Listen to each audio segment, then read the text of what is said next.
This is Arielle Live TV, live every Thursday from 12 p.m. to 1 p.m. Before I'm going to introduce my guest today, and also he's going to have his show here at Arielle Live TV, livestreamers.com. I want to do the shout out to all our friends out there who's watching Arielle Live TV, no other than Anna Johnson and all the nursing staff at the One West SOU unit at Centros Hospital, Siena Campus. Hi guys. Hi sis, Anna, thank you for watching Arielle Live TV, and also Dr. Nowens and her teams, and also all my partner, no other than Ruth, Anna, John, and of course Vilma.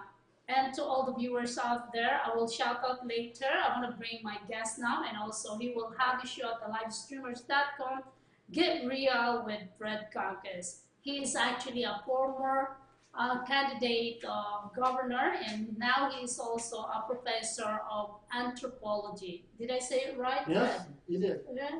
How are you today? I'm welcome doing good to the for a show long again. time. This is the second time that we have a show together, and actually you're one of my guests. And today we're going to be talking about business, politics, and community, and some other things that maybe you can talk to finally my director and probably Dr. Sina to be part of the business stuff, because you guys, that's your expertise. But anyway, what's going on? Tell me. I mean, everybody are panicking. Everybody, just by watching the news and reading the Facebook, everybody are, I mean, wow. They said no more tissue, no more napkins, no more this and this. What's going on? Why are they panicking about the tissues?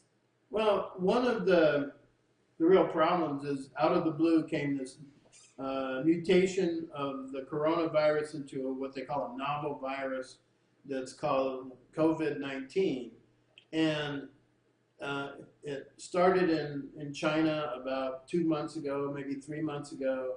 And within 2 weeks, 8,000 people were infected. And then it just doubled every week from there to over 70,000 people. Thousands of people have already died, mostly older folks. And China's been doing whatever they can, some really draconian measures to contain it. Mm-hmm. It's got out of China. It's all over the world now. There's a few places that only have maybe 1 or 2. But the problem is it has a 14-day incubation period, so you don't even know if you carry it until 14 days later when you start to get sick. Well, I'm sorry to interrupt you, Fred. Yep. Actually, there is a book, 1981, written by Kunst, right? That is said there is a coronavirus created in Wuhan, China. Well, so that means this coronavirus is made by a human error or human being? No, the coronavirus is carried by lots of different animals, and what happens is that it mutates and then it jumps to humans. Mm-hmm. It's simply another kind of form of the flu. All right, but it's different from the flu because it's a different strain. Example, the SARS virus from 2003 or 4, 8,000 people eventually got it. A bunch died, but the point is it took 8 months to get to the 8,000, and it took 2 weeks in China. Why people are buying toilet paper, I have no idea. It has nothing to do with the coronavirus. I know, huh? And people are buying water. Well, that depends if your water tastes good or not. Okay, in Las Vegas where we are, it's not the greatest tasting water. But one of the ways to help minimize whether you get the virus is to drink water almost every half hour. Well, we have the show, Dr. Montana show, actually, and she said 2,000 grams of vitamin C and 8 hours sleep to 10, and for the adult, 2,000 grams. For the children, 500 grams per day. So, and drinks a lot of water and also get some rest. Well, So, that's going to help your immune system, but it's not going to prevent you from getting coronavirus. well, Okay, basically, from what I've researched on it, that 70% of the people on the planet will probably get it at some time until it disappears. All right, 30% are probably immune because they have a specific gene that seems to have mutated into the human population about 700 years ago. And how they found this, the biological anthropologist people, they asked the question, how come when the Great Plague hit London in 1664, some people who hung out with all of the infected people, where thousands and thousands of people died, they didn't get sick. And so they've been researching this, and what they found is that prior to 1664, there was a big plague in the 1340s, another one in the 1400s, and what seems to have happened is the people that survived developed a mutation which prevented them from getting it. And it also seems that this mutation called Delta 32 is beneficial in preventing HIV from basically turning into AIDS. There's a really good documentary on YouTube called Secrets of the Great Plague that explains this whole science. All right, now, how do you prevent yourself from getting it? Your doctor friend is right. Good hygiene, wash your hands, drink water, take vitamin C, but one of the ways you can do it is to use throat lozenges that have zinc in them. This is what they're doing in Japan to control it. Zinc inhibits viruses in the throat, or a zinc lozenge. let me ask you something, Fred. I know we're saying that people should be avoiding crowded people, and now it's just like the coronavirus is actually crippling the world, especially in the US. And it's like, according to the president, 26 countries that they are basically, don't go there. They don't allow so that they cannot get the coronavirus and then bring here to the US. Well, they said American citizens are allowed to come back or allowed to get well, they can bring it back with them. That's another problem. But the point is, that's one way to help contain it. Do you think so there's a tendency that we can do a lockdown, like right now, Wuhan, China, they are locked down? It's simply But not possible. why do you think that people will be afraid? A lot of people, last night, we went to the store, okay, and line of people, I never seen that line of people that's grabbing this tissue, napkins, and they don't have sanitizer, okay?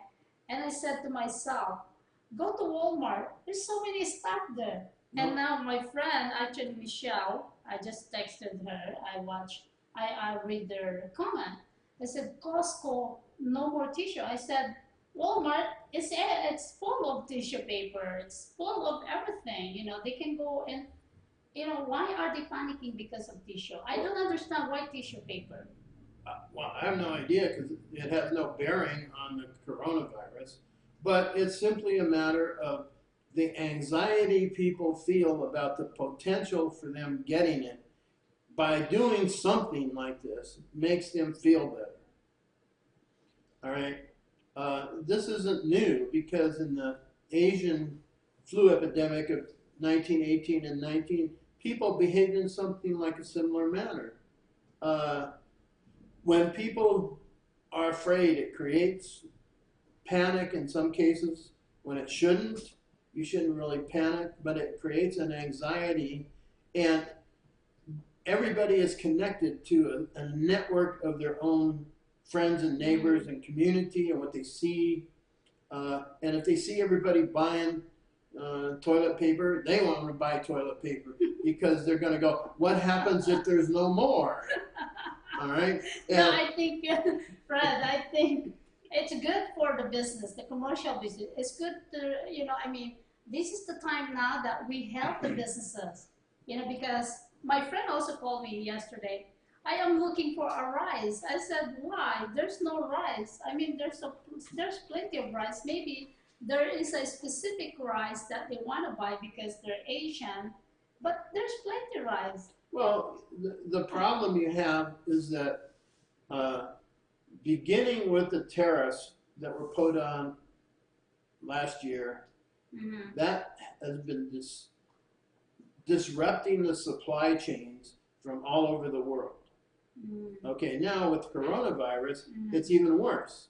All right, and so what you're seeing is the supplies that people had in their warehouse are diminishing, and it's taking them longer and longer to refill those supplies. And so what you end up with, the demand starts to overcome the supply because, not because of the virus, because the places that are making it, okay, can't get it from point A to point B in the time frame that they used to get it. So they're going to have to change a lot of how they ship things. Are you saying that this product came from China? No, no, it's not. That there's people who make toilet paper all over the place. Yeah. It's not, just unique to China. The problem with China is that a lot of the component parts of things are made in China. And those component parts make it possible for people all over the world to manufacture their products. Mm-hmm. All right, then you have these travel bans, and you have the lockdowns and the prevention of people and goods from moving from point A to point B. It's not that they're going to stop, it's just that they've slowed it down so much that it disrupts the economy. Are you not afraid yourself, Rob?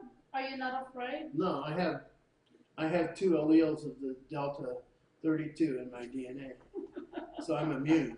How do I know? I tested. Well, tomorrow we have actually a gig. We're gonna be having a show tomorrow at the Shiraz, and we have a lot of people there tomorrow.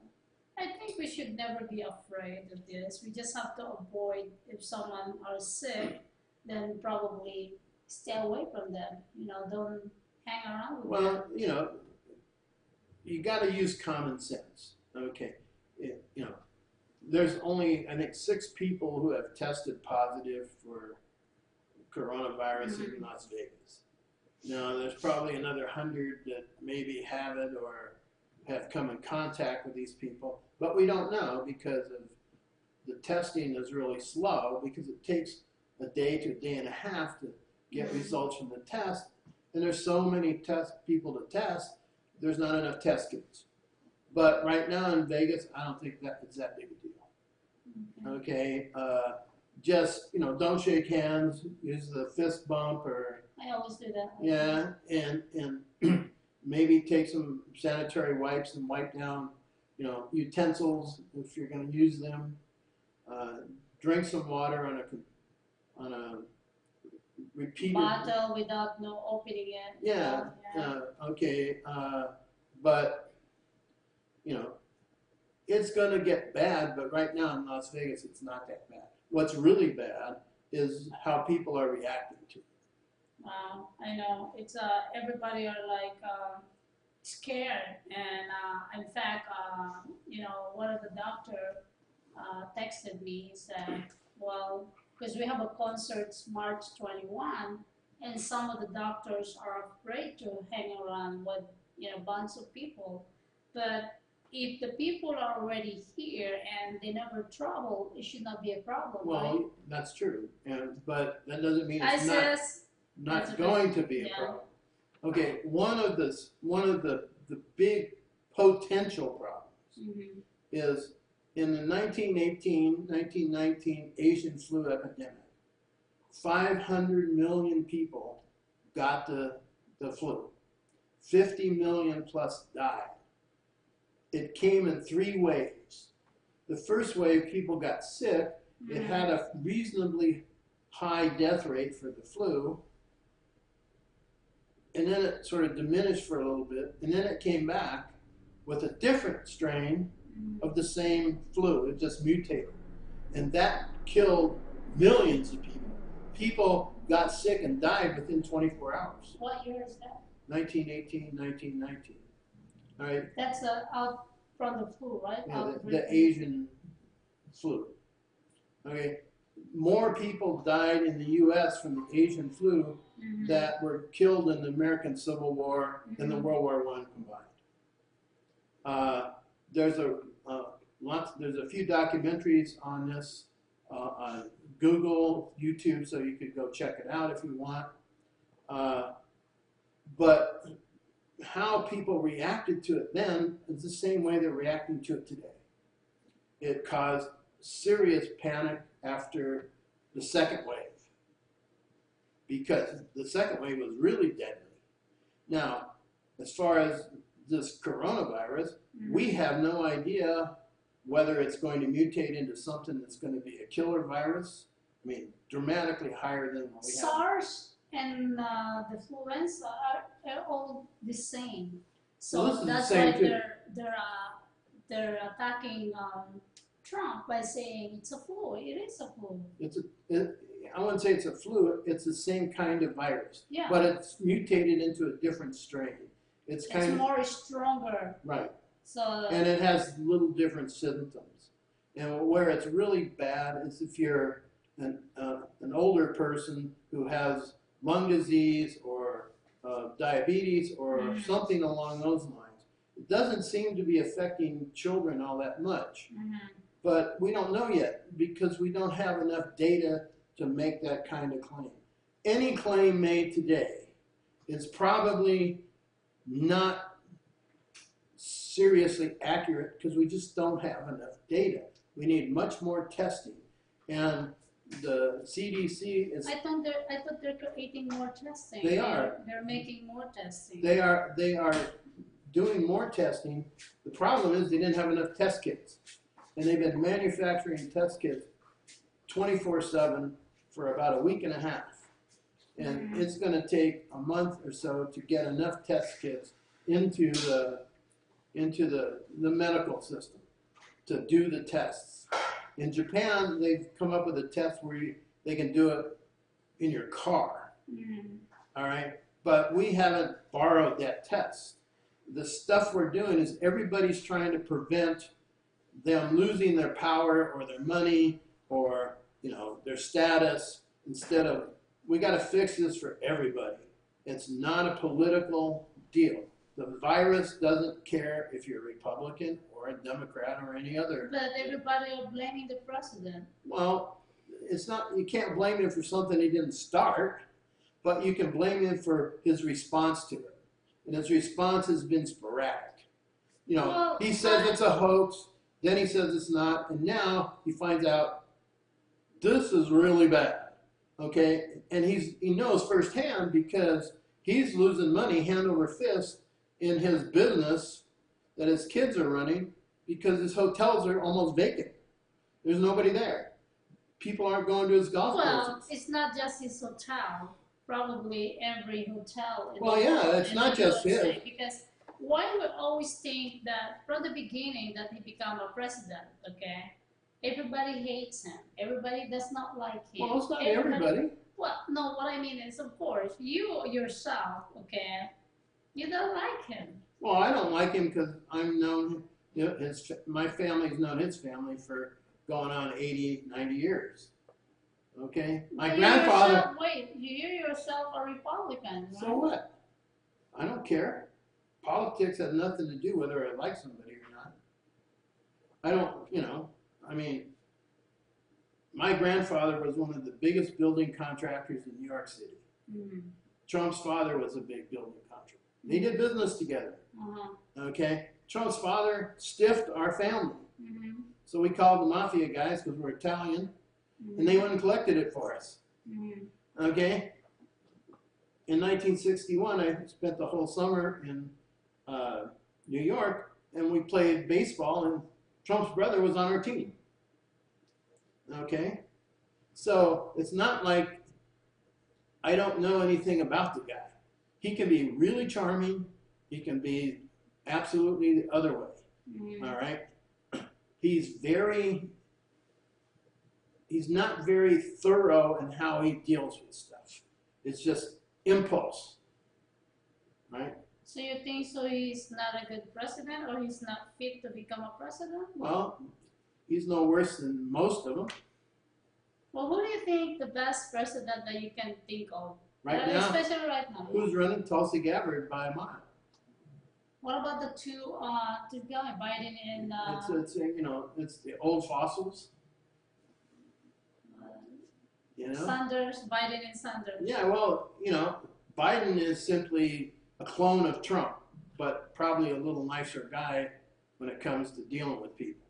Sanders has this idea that he's going to revolutionize the world, all right? But some of his stuff is excellent. Most of it you couldn't get past, no matter who you elected. So, and then he's got the problem of he did really well in 2016 against Hillary, and then he caved in and supported Hillary.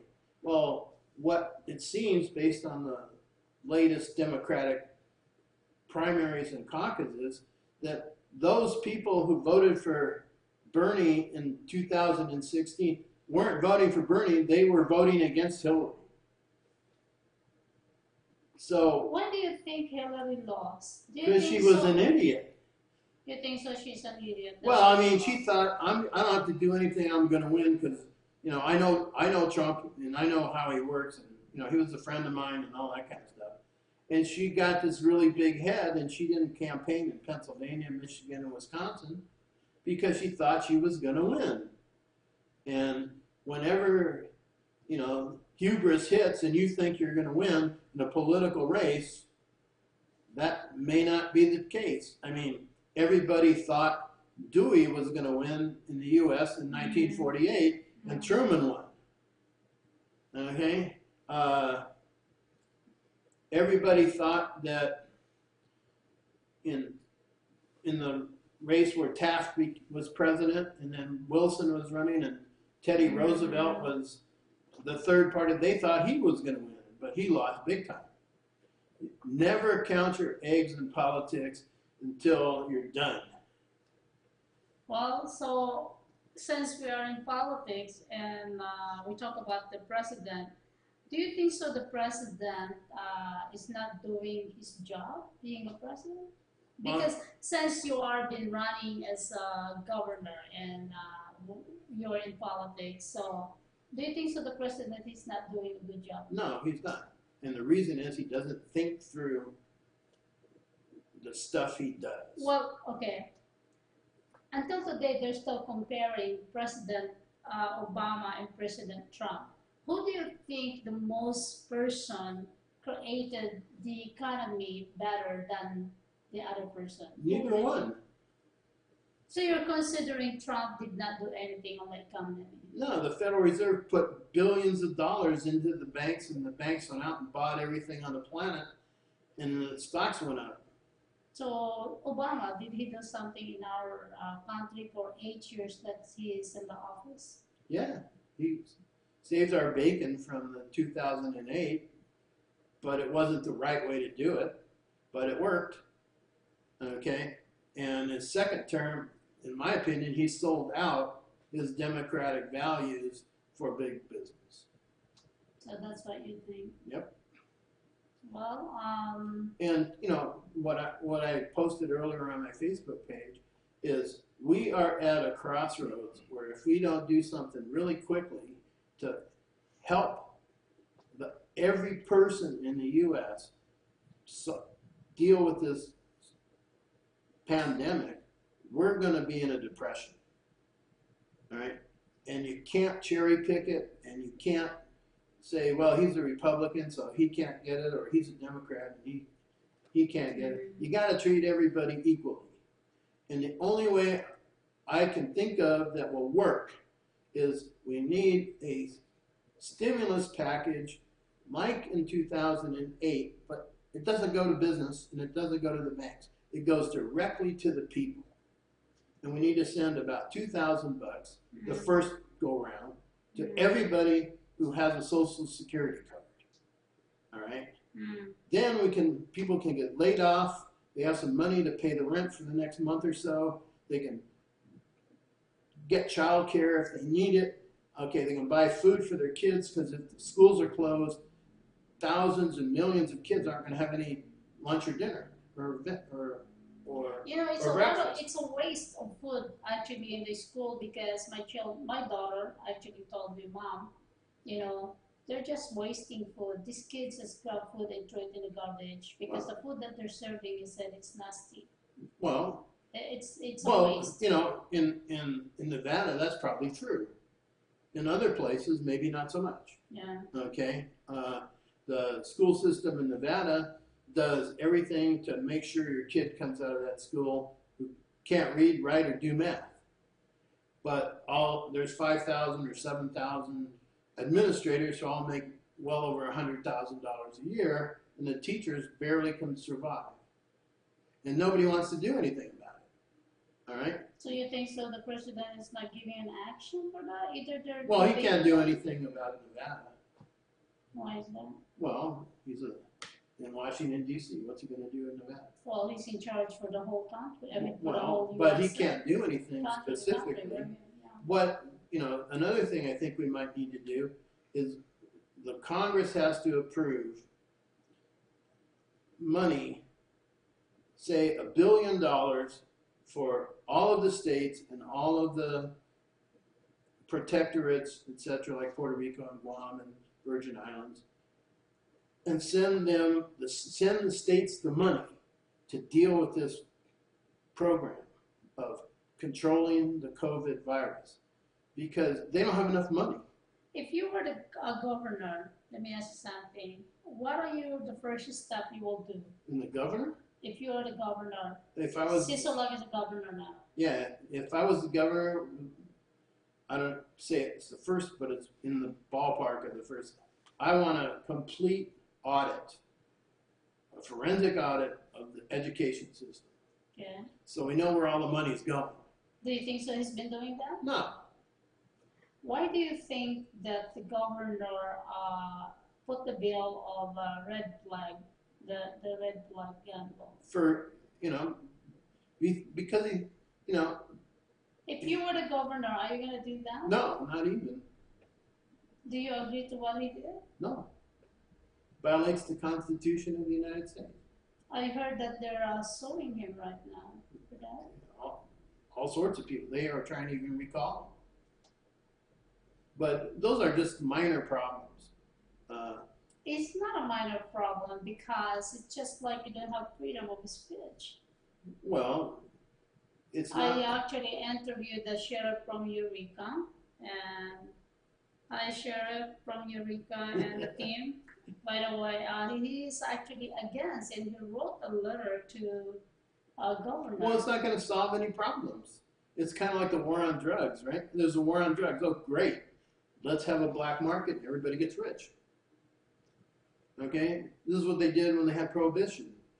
Let's prevent people from making and drinking alcohol, and then everybody and his grandmother's making it on the side or smuggling it in from other places, and they're making all sorts of money, and the guys who used to make the money, legit peeps, they almost went out of business. My grandfather's brother had a winery, and the family still has in Rancho Cucamonga in California, and they almost went out of business during the Prohibition because they were making wine. So the problem with government is everybody tries to determine the morality of people when the easiest way to do that is incentivize them to be good, not try to prevent them from being bad. What are you going to do about it? Not much I can do about it. I don't have any power. In fact, on Facebook, they always attack Trump. Well, that's not always, those are just on my, Why not? you attack Trump yourself. Well, in fact, he's done some, it's not, I know, I attack Trump, okay, but my point is, he's not done 100% things wrong, all right? It's how he does it that's the problem, not so much what he does.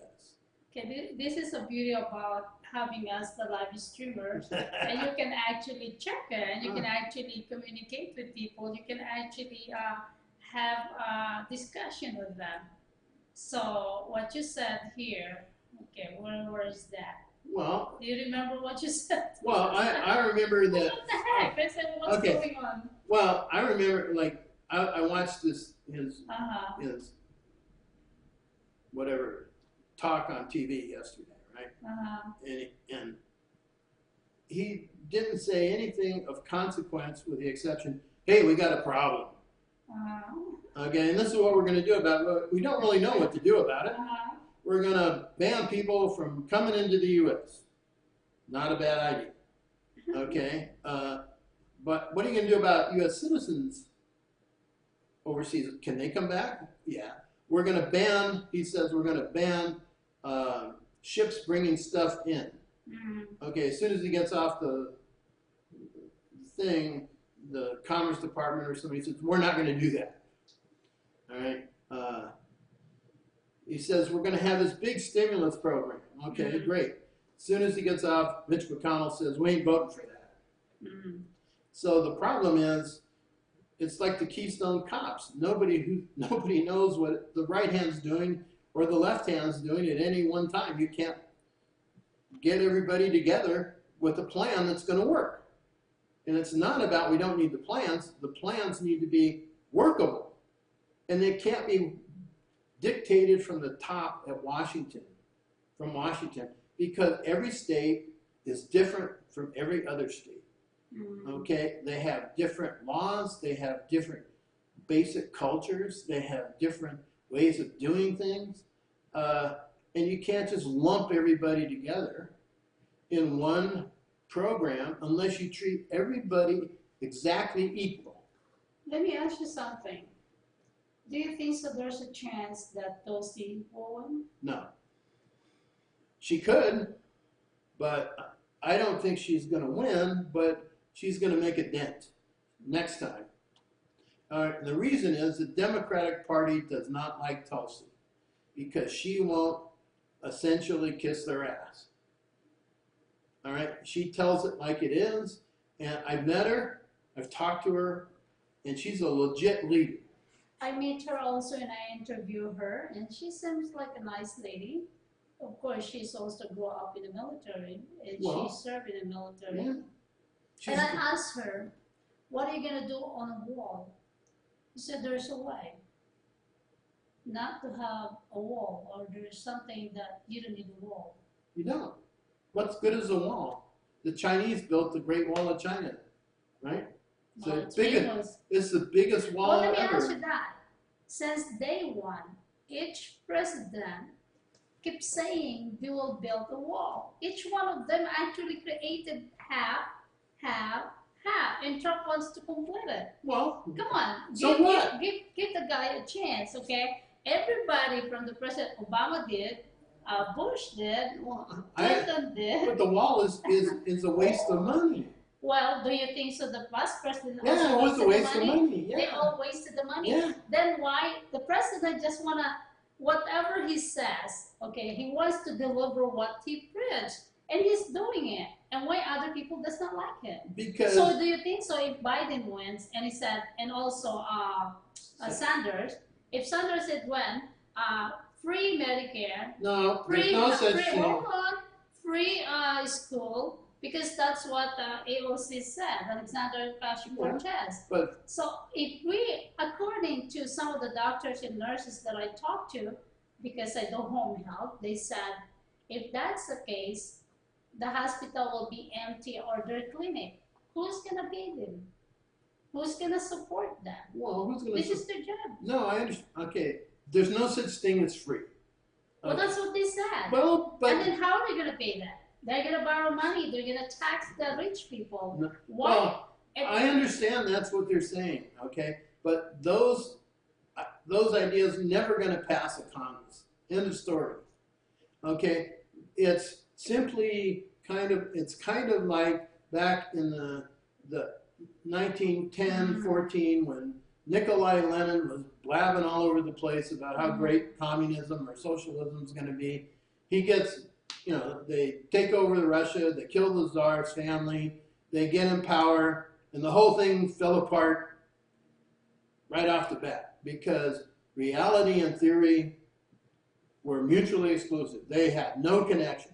And why did the Soviet Union become the Soviet Union? Because Stalin didn't take any prisoners. He was the ultimate dictator. And if you didn't do what he wanted, he would have you killed. So you think Trump is a dictator? No, he's not smart enough to be a dictator. Oh. So you're saying Trump is stupid? No, he's not stupid. He behaves in a way that you don't want a president to behave. He jumps at conclusions. He thinks he tries to make himself look good by how he reacts to things. All right, he's got a base of people that agree with him because they have been screwed big time since they were born by the government. Do you think so? He's just telling the truth. He just has a big mouth and saying the truth. Yeah. That people need to know the truth. Yeah. Right? But why people does not like that? They should be happy that this it's not that they don't like it. Okay, they don't like the way he does it. So what do you think for these people who disagree with him, the people who does not like him? What do you think that he needs to do for him to behave? First of all, he needs to shut up and stop tweeting, and pay it. And he's really bad at following a speech. He's got to branch off, and then then it leaves his head, and he's off on some tangent that has no relevance to what he's talking about. Okay, it's the way he does business. There was this really cool meme on Facebook. Okay, him and Melania were looking at the Taj Mahal. And he said, I bankrupted 3 casinos that look just like that. How can you run a casino and bankrupt it? I mean, all you got to do is have people come in and play money, and you're going to win because the odds are never in your favor, in their favor. Okay. You're going to have your show this week, so I'm sorry to interrupt you. Get real with Fred Goncas. Let's bring the business. Since you talk about the business, let's bring Dr. Richard Sina and our director, Sean Carter, because you guys are so smart of this stuff. I know you're doing this stuff yourself, right? Yeah. You keep watching this stuff. Yeah. Tell me that. Do you think Trump did not give so much help to have a good stock economy? No, it was the Federal Reserve. So you think the Federal Reserve. Let me welcome these 2 guys here, my director, Sean Carter, and also Richard Sina. Come on, join our incoming show, Get Real with Fred Goncas, and you guys talk about the economy or the stock or why the economy is better than before. We're going to go on break. We'll be right back. So far, so good.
Good, you're gonna queue.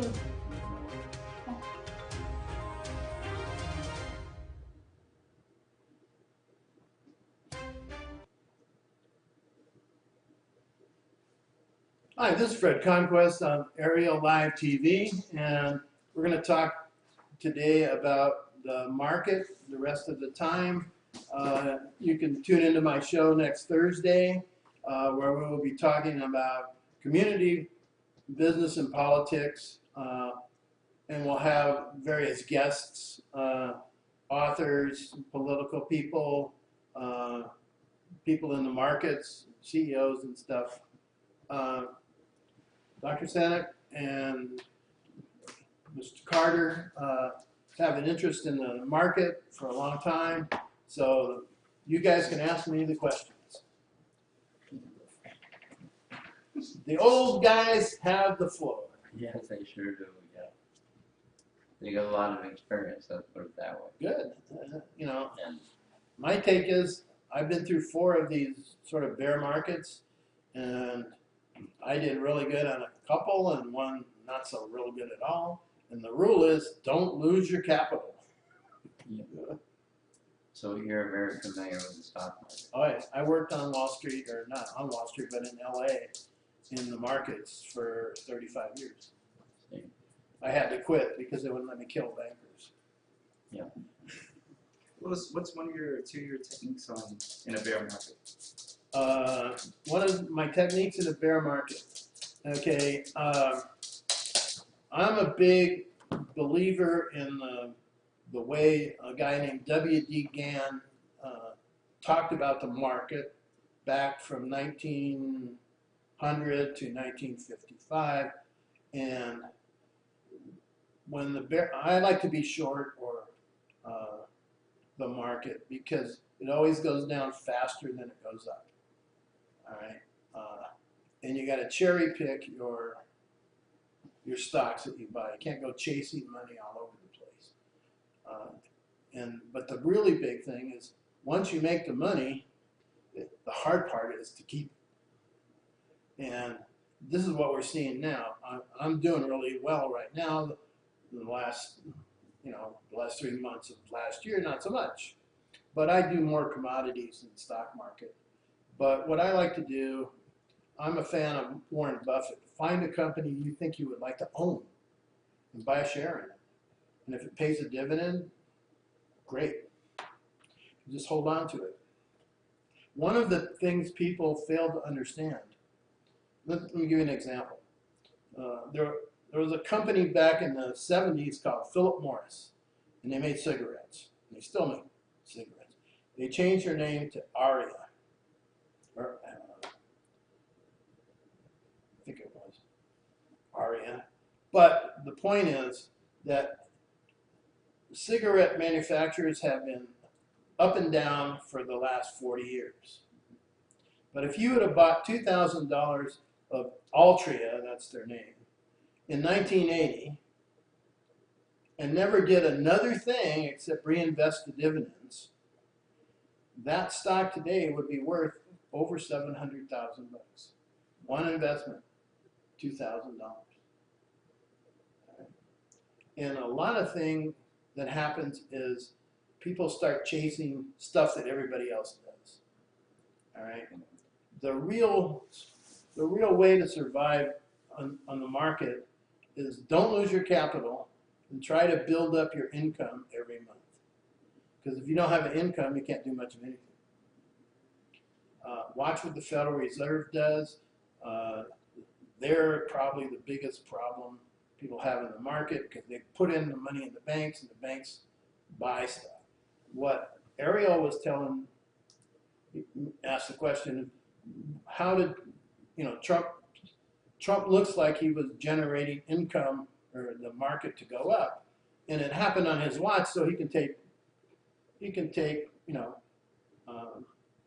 some sort of thing that, yeah, I did it.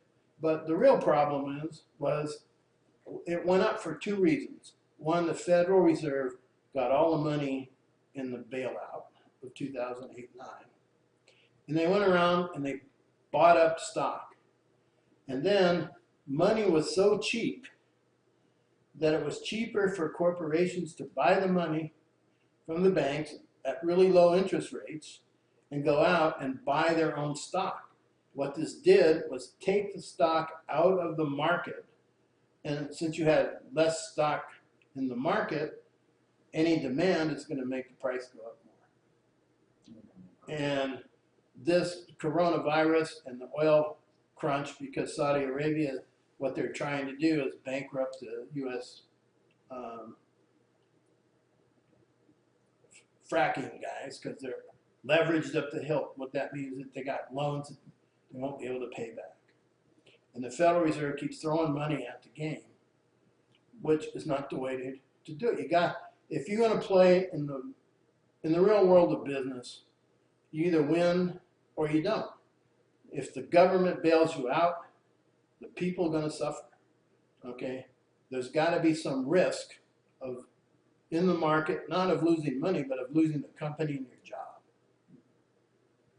And what I think we're going to see, I think we're going to go into a depression. All right? Do you think it's real? Do you think it's or just because of the virus well, it's a combination of everything. Do you think it's manufactured? No, I think it's really something they never thought about. It's like a black swan idea, which is, that's a metaphor for an event that comes out of the blue that nobody thought about. In England, there's black swan, there's white swans everywhere, but nobody ever saw a black swan. And it wasn't until in Australia in the 1800s that somebody found that there was a black swan. But the market's been the market since 1789. It goes up and down. People have rigged it and tried to rig it, and most of the time it didn't work. You think viruses can be used to rig a market? Sure. They can create havoc. If you happen to be a healthcare provider or you happen to be a biotech firm, a virus comes out and you can say, well, we're working on a cure, people are going to want to buy it. And, the problem with humans is they're herd animals, right? If your neighbor's doing it and your other neighbor's doing it, and then you figure, well, they must know something I don't, so you're going to do it. It's kind of like Apple's smartphone. Okay, nobody needs a smartphone, all right? But the reason everybody bought a smartphone was because all of their friends had it. Conforming. It's conforming to the culture. And we do it all the time. That's why brands are so important. Because, in my case, when I was a little kid, my father had a law, nobody buys any peanut butter but Skippy peanut butter. And today, I don't buy any peanut butter unless it's Skippy peanut butter. Now, I could buy other stuff, I just don't. Why? I don't know.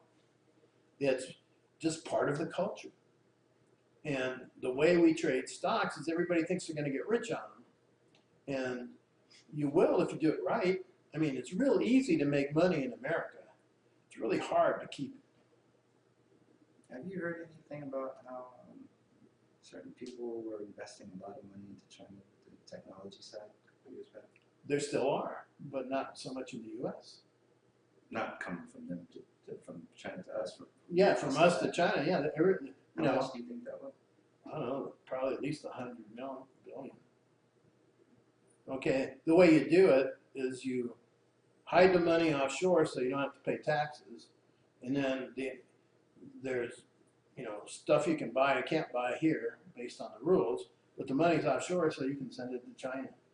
So do you think that money, let's say if that was real, where do you think that money would come from? From America? It's just profits that are hit up. It's just profits that are hit, offshore. Okay, Trump's done a lot to help bring that money back into the country.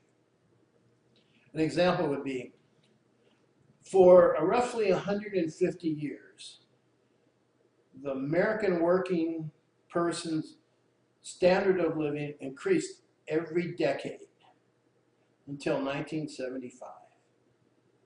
their productivity increased. It all became, we're going to work hard, and then our kids are going to do better than we are. And then in 1975, it stopped, okay, because of a bunch of circumstances. More women in the market looking for jobs, computers taking away jobs, competition from overseas. After World War I or World War II, American business was dominant, and it took 30 years for the rest of the world to catch up. And then they were way better than us, so we said, we're going to join them. All right, and so we farmed jobs offshore, women in the market for jobs, increased the supply of people wanting to work. The computer took out a whole bunch of jobs that people used to do. And we invented the credit card, where all the profits that corporations were making, we can now loan back to the guys who used to be making the money that we're no longer paying them, and they'll have to pay us interest. So if you don't understand the culture of the place you want to do business with, you're at a big disadvantage, which is, basically what anthropology is about. Now, you had some interesting ideas on the global. Well, you've done an excellent job at talking about the trees. I want to talk about the forest. Okay. Okay. We know that the elite of the world have controlled us forever. Sure. Okay, I want to talk about the elite. The elite created the banking system for one purpose only. To make more money. And to control us. Right. And keep us in fear through wars, financing both sides of the war, and all of that knowledge.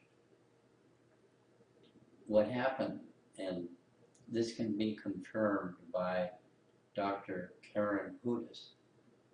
If you don't know her, she was the chief senior counsel for the World Bank for 21 years. And now she's telling the truth. She's been podcasting for, I think, 5 years now. But she was fired by the president of the World Bank. Which one? I don't. Wolfens? It probably was Wolf, yeah. But I do know that the United States government took over the World Bank More or less, by appointing the president. And the president usurped the authority of the board of directors of the World Bank, 195 nations. So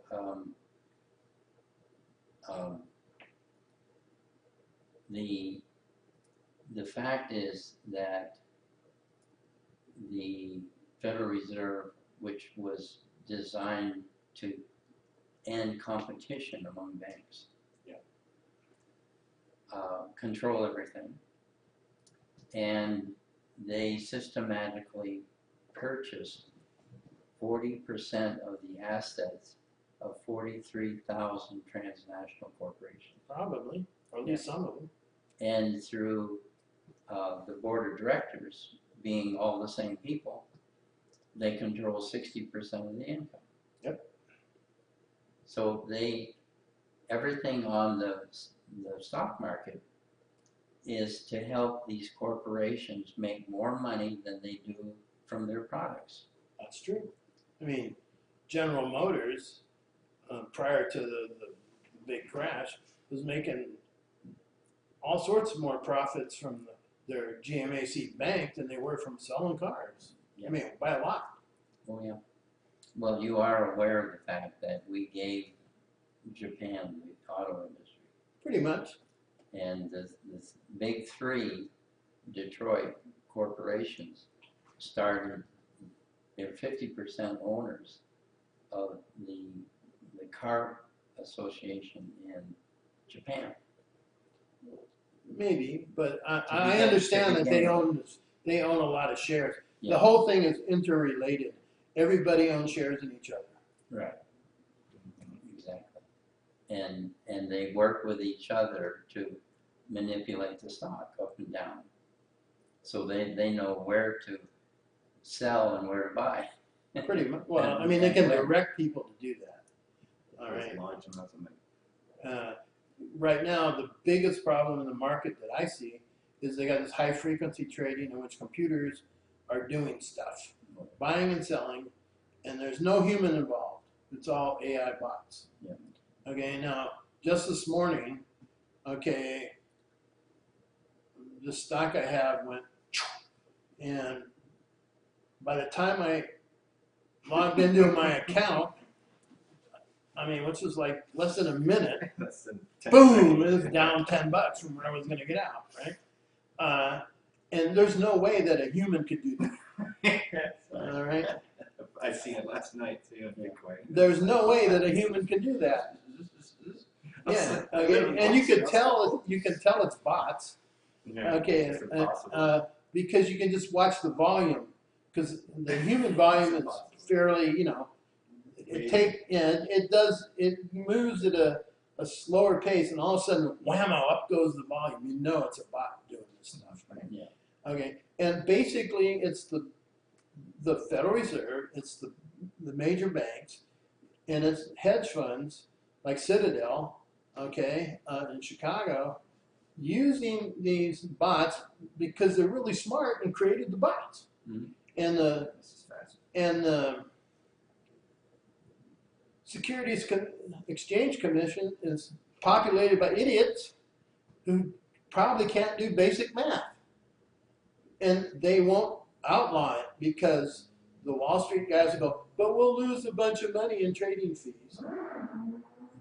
Okay. I did Well, some you're research. aware of the fact of what caused the 1929 crash. Yeah, the Federal Reserve screwed up, and then the Smoot-Hawley tariff came in, and that made it worse.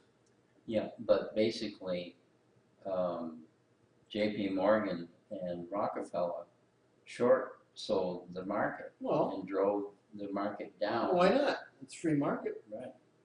But they did it for a purpose. Yeah, they wanted to make What's the money. purpose? Well, basically, the purpose was to destroy the economy in the United States. Well, I don't think it was to destroy the economy because that would eventually. Well, they did a good job. Well, but the point is they overdid it. Okay. Okay, now if you go back, that's a really good example because, J.P. Morgan was responsible for electrifying the country. It wasn't Thomas Edison, it was Morgan. Okay, Rockefeller was responsible for providing gasoline. No, and then because the cars were there, that generated paving the roads, which was more use of oil, motels, transportation, the whole stuff. After World War I,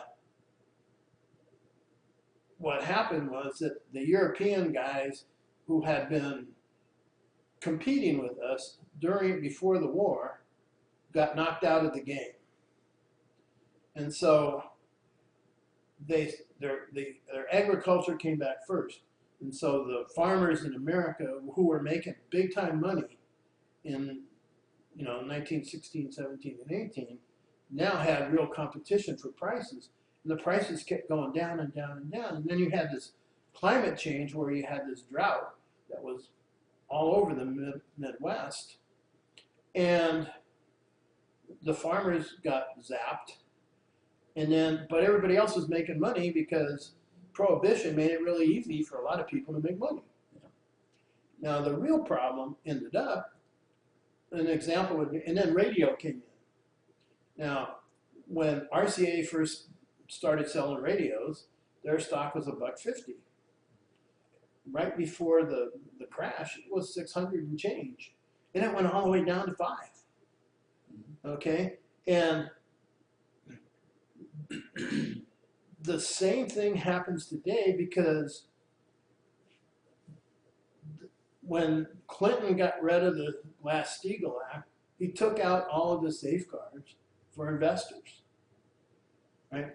Back in the day, you could sell stock on 10% margins. All right? There were what they were called bucket shops all over the place. Bring $1 in, you could buy $10 worth of stock. So everybody's buying stock because you could. But when it went down, you lost your money in a hurry. Almost like options. Yeah.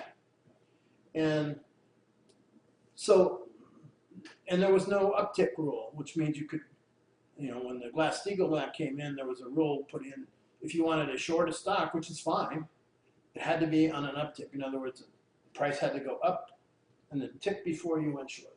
Now there isn't. You can just sell. And the guys with the most money win because they can manipulate the market now with bots. And they don't have to rely on humans to do it. Now, how do they get their signals? They just monitor all the news outlets. I actually watched some of that. I did some research on bots last night, actually, and I watched how the algorithm will go in between 40 different coins, let's say on cryptocurrency, and watch all 40 of them and wait for all the buy signals and swim through all of these buy signals and out signals, in and out signals, through like 40 different currencies at the same time. Yeah. And now taking that concept and applying it to, the stock market. It's crazy. Well, the key to high frequency trading is the closer your computers are to, say, the New York Stock Exchange, okay, the faster you can trade. I have a question, but you said when you said you saw that spike happen, what time was it? At 10 o'clock? Well, the Fed, whenever the Fed, and make that back down. yeah, I What mean, time it was like about a minute before the Federal Reserve did their thing, which I didn't know anything No, about. I mean like on your watch. I don't remember, but it was right when it was up to low. But they hit like 10 o'clock. Yeah, 9? somewhere there. And you could just see it. The whole market was doing fine. There was no bots in the game. And then all of a sudden you could see the volume pick up. I'm noticing something at 7 o'clock Eastern time. I'm noticing a huge, that's 10 o'clock, 7, 8, 9, 10, that's 10 o'clock our time. Right. I've been noticing that almost every week, working day, that there's always a 7 o'clock p.m. and a 7 o'clock a.m. spike. Well, I'm wondering if the bots are doing that to stay. Well, yeah, but here's the problem. Not every company can trade. Their stock doesn't trade in what is called the pre-market or the aftermarket. It's only the futures that trade in the pre-market and aftermarket. So essentially, you run the futures one way or the other. Do you think that concept's even fair? No, It's horrible. It's horrible. You think your business is going good, all right, and then you go to sleep and it's like down like 30 cents, and then you're down, who knows? and you can't get out $1,000. because you can't trade it in the pre-market. But they got to make sure they're at least back in the ballpark in the morning. Yeah, right. But still, you could be under or over. Yeah. So I don't know. But there shouldn't be there shouldn't be any pre-market, and there shouldn't be any aftermarket. The market should be open and then closed, and nobody can trade. But if you do that, the banks lose a ton of money because they get paid on the spreads between the bid and ask. Yeah, there is a shadow market. Well, when I was 21 years old, I was already married with one child, and I did my research to take care of my family, and I found out that the stock market was rigged. Yeah, it's been rigged for a long time. But at the time, instead of buying life insurance, I bought mutual funds, and I bought Fidelity Trend, which tripled at that time in, I think, a 2-year period.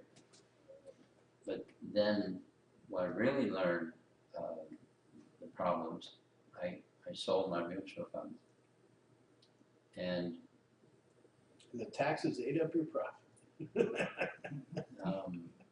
well, that was true also. But my first job was in the aerospace industry, North American Aviation. Were you in LA? In Downey. Okay, yeah. And I worked on the Apollo program and advanced all the way through the Minuteman and the F-111 and into microelectronics through the Autonetics division, which is the electronics division. We were the first one to produce the handheld calculator because we developed the technology of the metal on oxide Right. semiconductor. That's what everybody and his grandmother wanted to have a calculator. Yeah, and the reason we were able to do that is because we just finished a Navy contract to program a computer to check the calculators on board ship so that they couldn't make a mistake. Right. So it would run through the computer. So that's how we found out whether the chip was a good part or not. We hooked it up to that program. And so then we went to Japan sharp for the rest of, we made the chip and Sharp made the rest of the components. So we were first in the market on that. And that's always, you know, that was like one of Steve Jobs saying, people don't know what they want until they see it, and you can take stuff that's already there and you can massage it, make it a little better, and then when your first movers buy it, everybody else wants it. Yeah. But see, what I learned is that the reason for the stock market crash for 1929 is it gave them the ability to buy thousands of banks for pennies on the dollar. Oh yeah. To control the banking system. It also allowed them to buy millions of acres of land at chump change. Well, that happened in 1989. Too, yeah. I know. I remember after we bought a farm. We bought a farm in Kentucky for really cheap, and then we put the production into the program that paid you 10% for not growing crops, and that paid for the whole farm. And then we sold the farm. But you know, it's really funny about you saying the accident part. How the microwave oven got built was they were using microwaves to set up radar systems. Mm-hmm. And some guy at Raytheon had a Hershey bar in his lapel pocket, and he went by the microwave generator and it melted. And they were going, why? Why did it melt? And then so they started putting all kinds of stuff, you know, and they built a little one and they put some metal in it and blew it up so that we can't use metal. So but they started putting food in there and they started cooking the food. And so they go, hey, we can make something out of this. And so they took pretty much the same technology to do radar, and they made it less powerful and put it in these ovens, and all of a sudden now you got the radar range. Yeah. Well, during that period of my very young age, I had the opportunity to go to work for a small company that had an offshore trust. So I learned a great deal about that. And How to hide the money. yeah. And so during that period, working with the tax attorney that set up this transaction, who was an Italian out of San Jose, I was introduced to Ed Thorpe. Okay, yeah, I know it is. Yeah. And his success in the stock market was just the law of averages. Yep. He calculated, he ended up managing 4 mutual funds. Yeah. In Massachusetts. They kicked him out of Vegas for winning money at the blackjack table. Absolutely. Okay, and then he went to managing mutual funds, but his head got swelled up too, so he wasn't. Money does that. But anyway, talking about Las Vegas, he came here one night on a blackjack table, and I forgot the sum of money that he made just by calculating his odds. Yeah. It was like a walking computer. $50,000 or something. That's why they kicked him out. Yeah. And he even wore disguises, but they could tell by the way he played that it was him. So anyway, all basically is to say that I went into manufacturing in the rubber industry, seals, and I had 2 fires in my business. The first fire was like 2 weeks after I got all my equipment operating. And I'm talking about thousands of tons of equipment, 2,000 psi of pressure, and 400 degrees operating.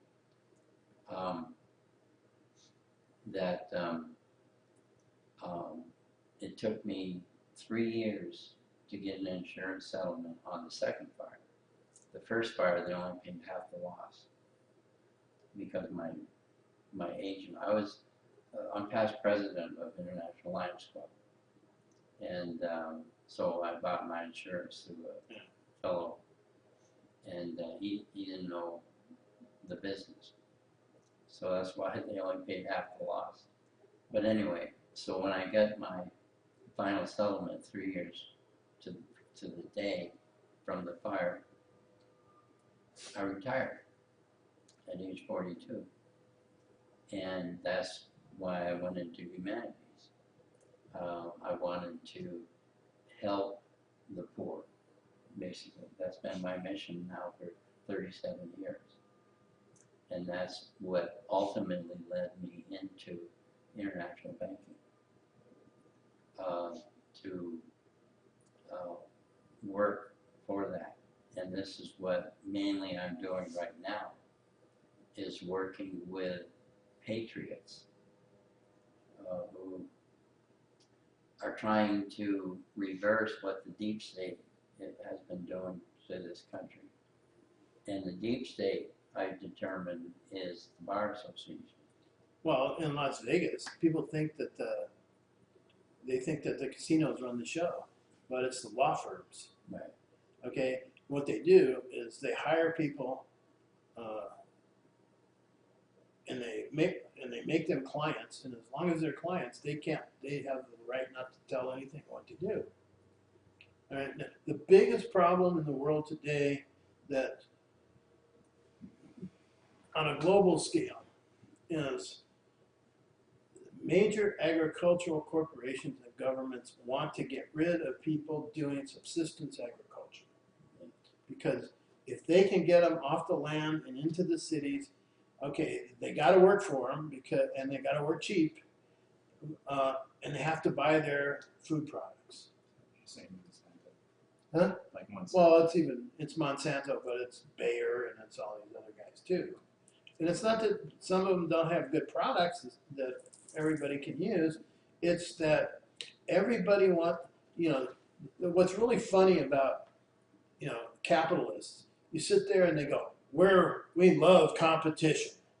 And then you go in the back room and they go, we got to get rid of these guys because they're eating our lunch. Exactly. That's when you see GM go down before February 10th, and when Tesla is going up ridiculously, and then all of a sudden goes down because of an article from somebody. It goes down, and then GM goes back up again. But it's highly related.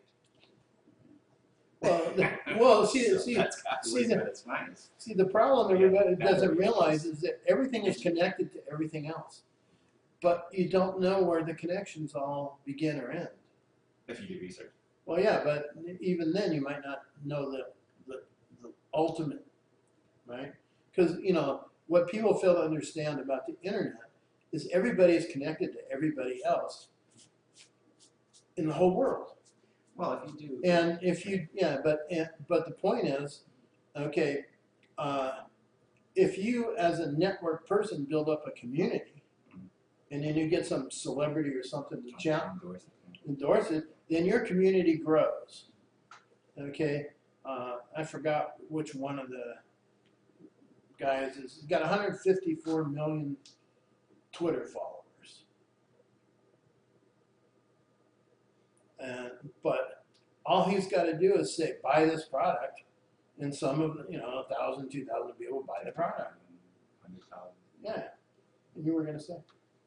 Oh, I was just going to say, it's like, what's interesting about, let's say, the competition. For example, if you search, let's say, Bloomberg, and then right after Bloomberg, you hit space and you hit Tesla, and you hit enter, and then you'll see all the articles that Bloomberg wrote about Tesla. You'll notice a common denominator of negative articles against their company. But then if you search Bloomberg and GM, it's all positive articles. Well, because he was losing his rear end in Tesla for a long time because he bought it when it was going to become and then he's making money on it. I mean, you know, So a couple of weeks ago, a lot of people have noticed this, you know, fluctuations were $80 a day in Tesla. Then it hit $250 in one day. Then the next following day it went to $280.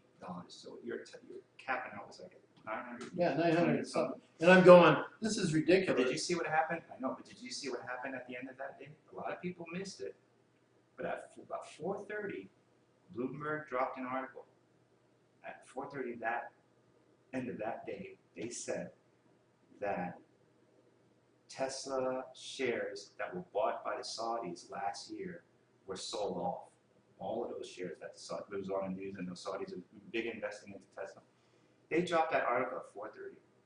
And what was interesting about it is, right after they dropped that article, it went from 920 all the way back down to like 710, 720. Yeah. Within, from 4:30 to closing. Yeah, the bots caught it. And now what's interesting is people are saying, oh, it's just a Tesla bubble. And then when I go back and try to, it might be there, but I try to go back and search that article again, it wasn't there. Now, come February 10th, that's when there was all of a sudden this magical jump from overnight, the pre-market, where it went up almost $100 from 720 to 820. Right. And then everybody thought, oh, it's going to happen again, it's going to happen again. Everybody started getting into it. Now you're looking at the normal $80 a day fluctuations. You're making $80 a day on Tesla fluctuation. Now, how many shares you got? But after that article drop, it was $5 up. And then you start seeing GM go up on February 10th at the same time. Because I remember that because I bought Everybody remembers. No, yeah, I bought puts on Tesla that was $100 out of the money. When? On roughly the 10th. It was 850 or 860.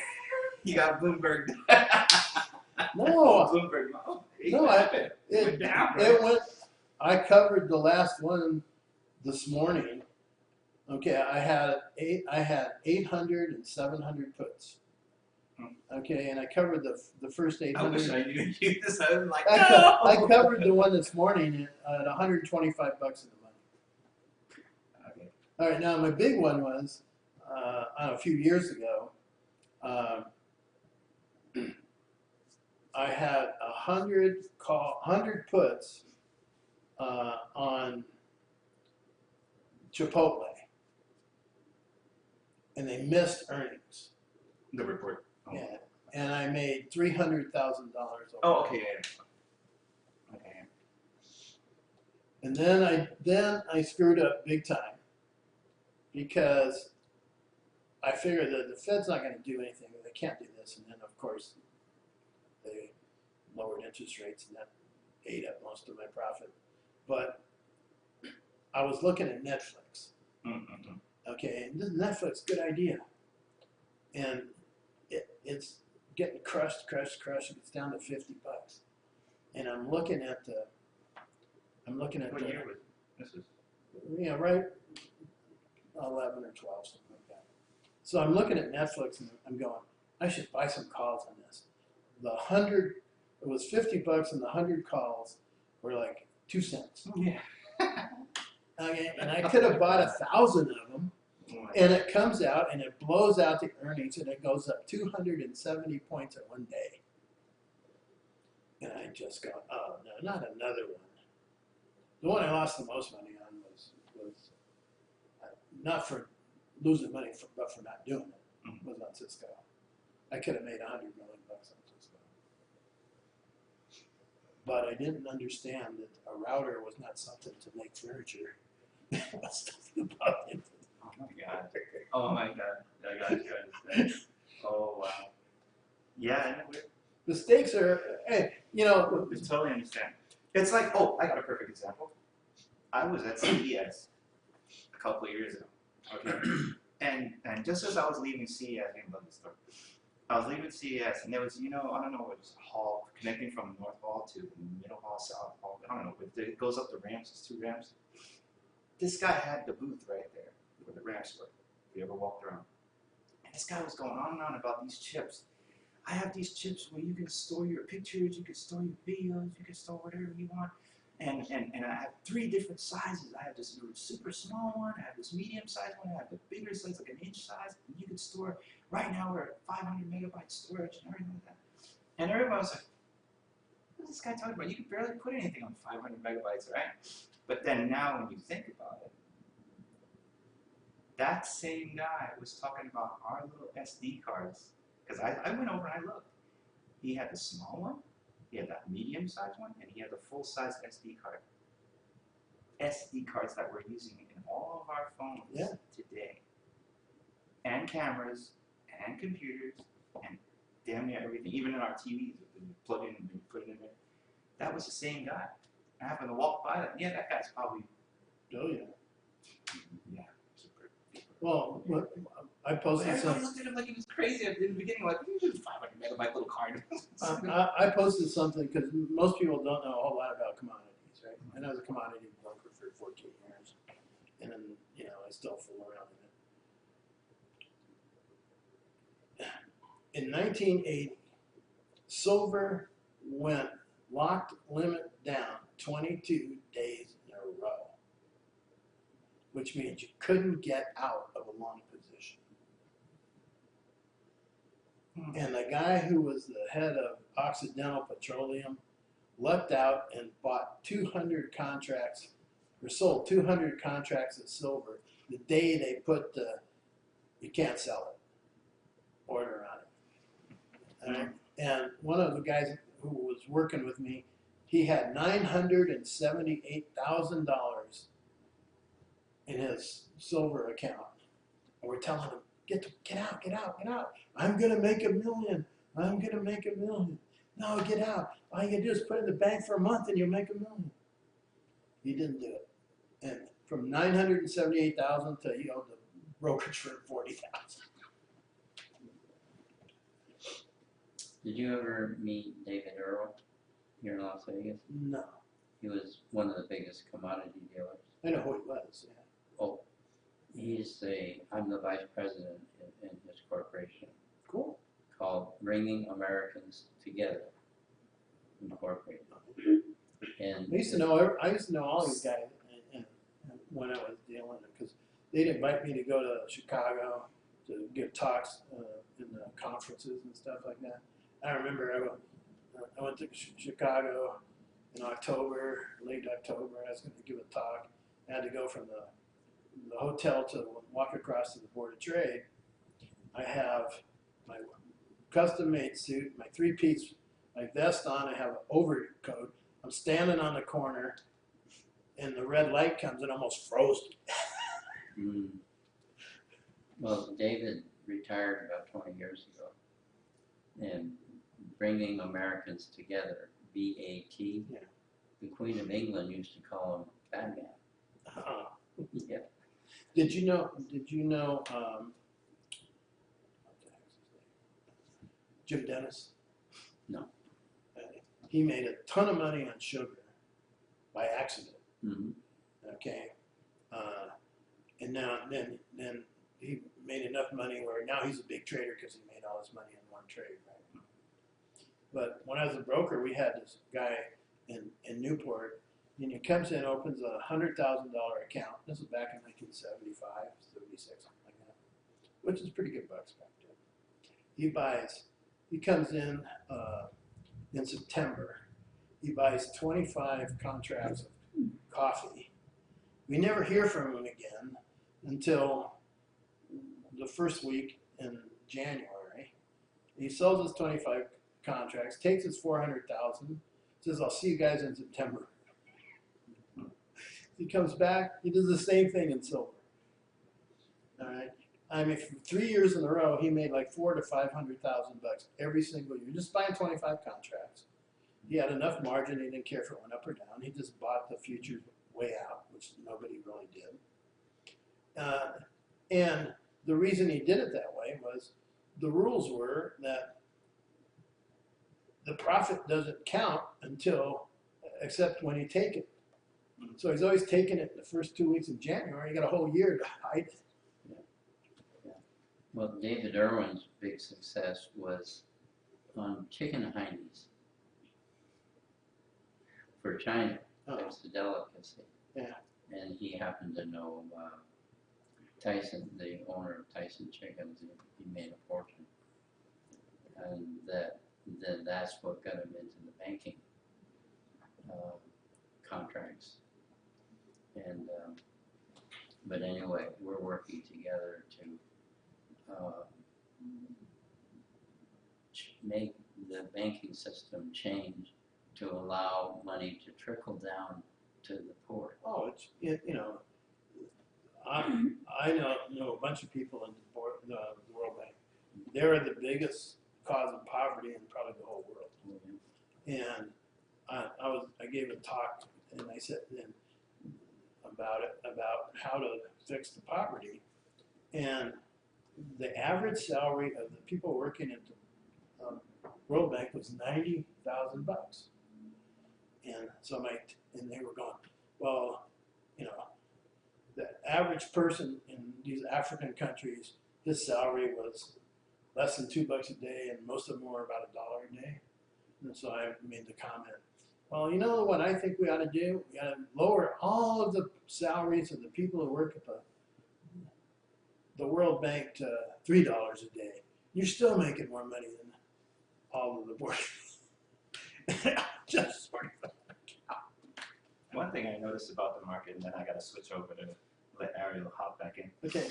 For a lot of people who are into selling and getting puts and options and calls, because between December 14th, Yeah. I had that. Everything, like every company, every bank will dip, and then after December 17th, they just. Well, the deal is you have to take your losses, okay, so you can bank them. Exactly. Before the end of the year, and you don't want to do it in the week after Christmas because nobody's home, and the volume dries up. So that's the perfect time. Yeah. Get your put and get the call. And then you can write that loss off against your wins, and so you pay less taxes. And plus, the money's coming in from everyone getting gifts, and the bank starts going up. So Well, keep an eye on it. Starting a bank is not all that difficult. You just have to, you have to follow the rules and, do all the paperwork, which is a pain. But anybody can start a private equity company. I mean, they're. I have them all side by side. I have JP, Citibank, and what's the other third? Bank of America and Visa. Morgan Stanley. They all had the same curve, the same amount, same. Yeah, because they're all doing the same thing. So perfect call, perfect. And, Jamie Dimon, when he was a young trader, one of my friends in New York, she had a crush on him. She was sitting right next to him, and she said, "He's really ruthless, but he's really cute." And he's sharp. He is. He's no dummy. He's really smart. All right, I'm gonna let Arielle hop. Okay, come on, I'll still Arielle. answer some Thanks questions. for talking to us. Nice meeting You too. Well, Rockefeller was a broker on the New York Stock Exchange. Which one? David. Oh yeah. And then he got appointed to the head of the Citicorp. And it was through his work there he learned about oil, and that's when he decided to control it. So he controlled the oil industry, and that's where his power came from. Hey, money talks. All right. Thank you so much for a good discussion today, Arielle Live TV. And Fred Conquest will be having a show Thursday, 1 to 2 p.m. And watch out to his topics. And today we talk about business, community, and politics and stocks. And maybe next week when he comes back, he will have his own guest. And don't forget, we will have Rosemary Flores TV coming up. We have Dr. William Gallego coming up, live ecology, mental health. So, and also we have the round table that's going to be 6 to 7, and we have many guests coming up. And don't forget to watch us every week, Thursday, Arielle Live TV, Get Real with Fred Conquest, Rosemary Flores TV, Dr. Montana, Josephine Montana, Advice with the Doctor, and also Dr. William Gallego, Life Ecology, and the Round Table. So we have different types of shows, and today watch us. And thank you so much for being here with me, and please invite your people to come on join down. you And, your and Get Real. what I'd like to do is, if you have a question that you would like answered about politics, business, or anything, send it to Arielle. No, And we'll to add, you. no, send it to Arielle, and we'll answer it because she's got to filter them. Okay. Yes, Good. yes. That's why I want you to have. That's the beauty about of livestreamers.com. We are watched around the world, 162 countries. And in fact, livestreamer.com will be going to Jamaica, April 21 to 26 to film the opera. And don't forget, we have a show coming up March 21, Singing Doctors and Talents. But we're having problem right now just because of the coronavirus. We don't know if the show will be on March 21 or it might be canceled. I don't know yet. I have to talk to my team today. So, Arielle Live TV, and thank you so much to all the viewers who's watching Arielle Live TV, from the hospital to my family and friends. And I'm so sorry I didn't have a chance to have a picture with this boy, Israel. I don't know if he killed himself. They don't know yet. He just died yesterday. My daughter is been crying since yesterday because Israel is a friend of my daughter and a friend of my sister. So we're sad. Sorry to hear that. And my brother in the Philippines and my mom, they're watching Arielle Live TV. I love you guys. And my children's. We have so many people are watching Arielle Live TV. Perfect Deals Vegas, that's gonna be March 14, no other than Napoleon. Versailles, they're watching also. Dave, Angara, Jonah. It's so many people that loves to see our show. You guys are welcome to join, and we have, by the way, the viewers right now. Maria wants to talk to you about the financial. So they're looking for a financial or business. So maybe we can invite, investors, lender, or Sure. angel investors. Sure. They're watching. She's asking me to. Maria, I will give you Fred number direct. So maybe he can help you getting the investors. So Dr. Sena, thank you so much for joining Arielle Live TV, and I'm happy, and I can't wait to see your show this week. Who will be your guest? I don't know yet. We're working on it. Maybe Tulsi Gabbard, but it's probably going to be a friend of mine who has two really good books that people can read that are really important. One's a novel and one's a political book. Or one of my friends is the CEO and chairman of a nutraceutical company that is dealing with CBD oil and all sorts of different manufacturing of nutraceuticals, which is essentially That's good. I think if vitamins. we can bring them on board, and then people can actually, learn from them. Yeah, And that's we the can idea. bring Tulsi Gabbard. Is he in town now? Where is she right now? I think she's in Washington right now, but she was supposed to be here Saturday, but she had to vote. Well, actually, I always get a message from Trump team. They said Trump team is taking care. Here's the message. Coronavirus update from Team of Trump. The safety, security, and health of the American people is President Trump's top priority right now. With the help of the White House Task Force, the Trump administration is leading an aggressive and comprehensive effort to stop the spread of the coronavirus. They remain in constant communication with foreign, federal, state, and local officials to determine the best course of action. So that's from the Team Trump. I just got that message just now. But anyway, to avoid coronavirus, I guess we don't have to hang around with people who have sickness. Right. But don't live in fear. I know, I mean, everybody are afraid and everybody has that scary emotion. I myself, I'm worried and scared myself. I am because if this is going to come in our state in Nevada and it's spread out, we might be locked down like it's happening now in other countries, especially Wuhan, China. Well, someone sent me a message also, and this Chinese guy said that this is created by the human being, and they mentioned all the name of the people who actually created this virus. They might, I don't say they created it, they probably discovered it. There's nothing you can do about it. It's going to do what it's going to do. The only thing you can do is slow down the transmission. And while you're slowing it down, you got to build up the infrastructure and the healthcare facilities and get the supplies and make sure that people at the low end of the class scale or money scale don't suffer more than they should. And also, I'm so proud to the doctors and nurses who are dying to help their people in Wuhan, China. They just built in 2 weeks another hospital just to support and help the people who has got the virus.